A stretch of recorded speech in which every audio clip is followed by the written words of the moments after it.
Well, this is how it sounded on the radio when the Chicago Cubs last made it to the World Series 71 years ago.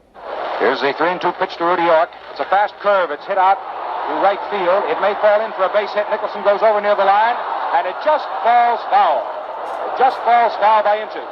Out back of right field. Rudy York almost hit one. And one of the listeners very well could have been former LaPorte High School baseball coach Ken Schreiber, who was 11 years old at the time. He was a White Sox fan growing up right next to Old Comiskey Park, but his grandfather was a diehard Cubs fan. And Schreiber would listen because of the radio his grandfather had tuned in to Cubs games and the 1945 World Series. Schreiber says his grandfather ran a gas station, but sometimes customers would leave because he'd stay inside afraid of missing a big moment during the broadcast. A car may pull up to the pump, and he'd be inside the gas station listening to the Cubs.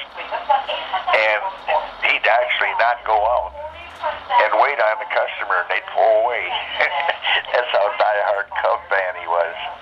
And Schreiber says he recalls listening to the 1945 World Series. I was watching a replay of the 1945 series last night, and it brought back a lot of memories because when I'm a kid, you listened to it on the radio, but you knew every player on every team.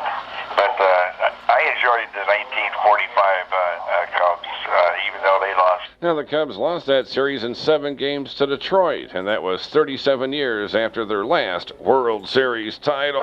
Good afternoon, baseball fans everywhere. This is Bill Slater with Al Helfer and Bill Corum greeting you for the Gillette Safety Razor Company as the Chicago Cubs and Detroit Tigers get ready for the deciding 7th game in this thrilling 1945 championship series.